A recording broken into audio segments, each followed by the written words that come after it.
Garland's newest film, Men, is a young lady goes on solo vacation to the English countryside following the death of her ex-husband. So this is our promo good parts. So this movie was pretty whack, and you'll understand it as I get through my points. But I did really like the intro to it. So obviously we're coming into the countryside, so we get to see the car pulling in. And as we come into it, we are greeted by the caretaker to this mansion. This pretty big mansion. It was a big house. But the caretaker is just really awkward. There's just something a little bit off about him. He seemed a little bit creepy. And the camera is doing the Dutch angle. I like the little touch where it seems that slightly bit off. So it is giving us that little foreshadowing that something's not quite right about this caretaker.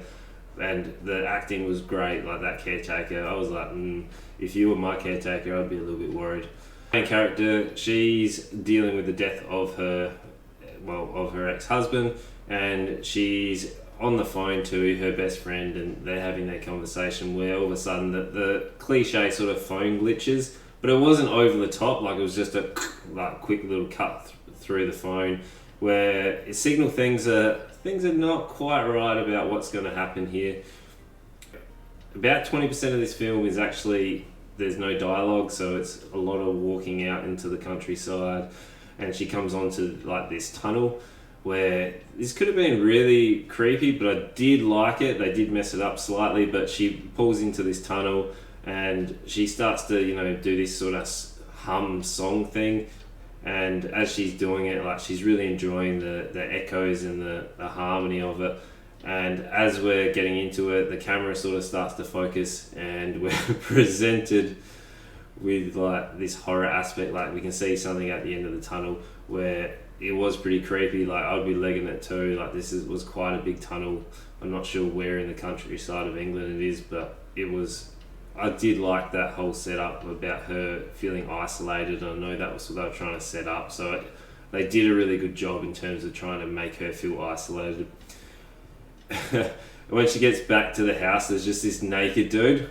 The naked dude is creepy as it's comical, but also creepy at the same time. That shock factor of just seeing this naked dude standing there not saying anything. First reveal, she's actually taking a photo of this house in this countryside, and it's just that naked man standing there. I don't know how she didn't see it to begin with, but the whole point of the naked man following her back to the actual house, and it was a really cool jump scare where it's he puts his hand through the letterbox, and there's it's just a naked man putting their hand through a letterbox. It's comical, but it's also creepy at the same time.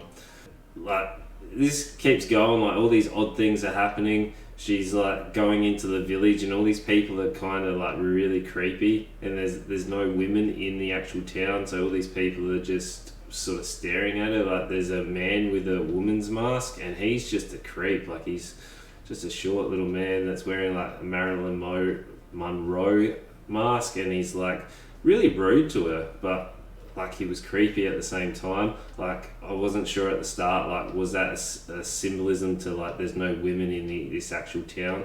So that could be really cool if that's actually the point the director was getting across.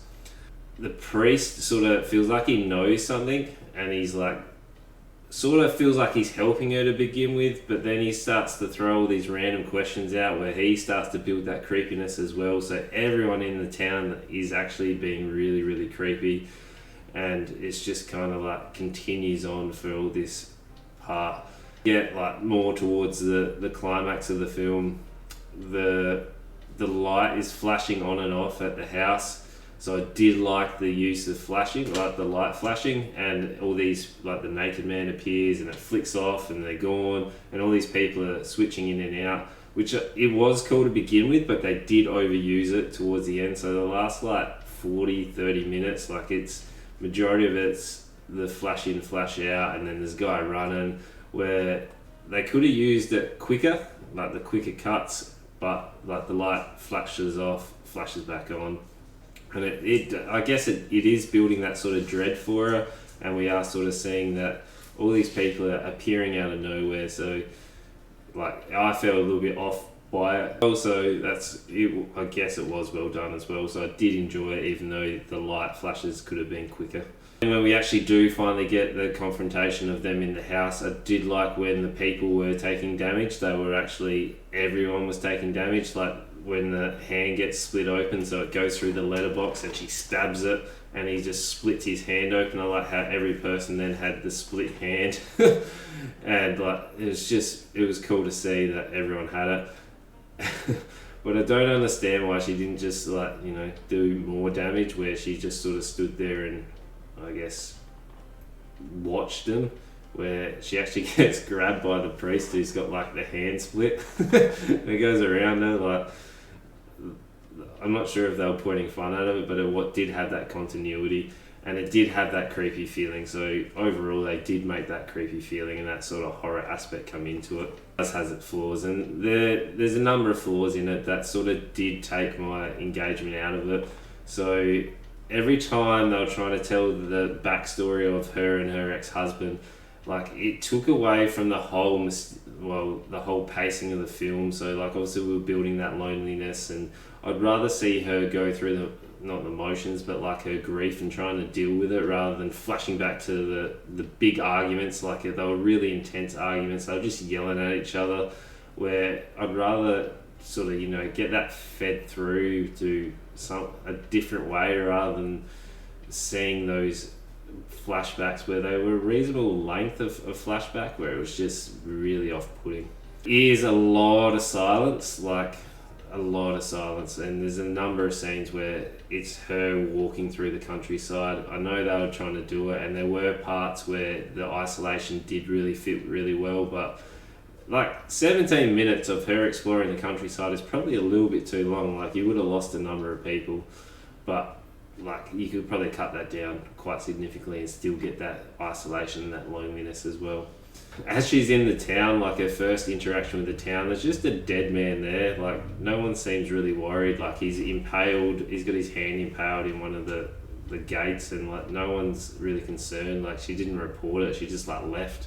Like I'm like, what are you doing? Like report a dead body. One of the scenes with the naked man, I had to laugh when he was like at the house and he's just randomly eating apples and he's like running around the house, but then the police come.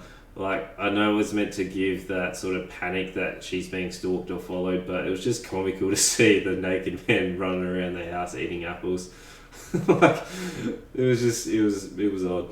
So, part where it flashes to a deer, like there's a dead deer, and we zoom into the eye, and we're seeing the statue in the church.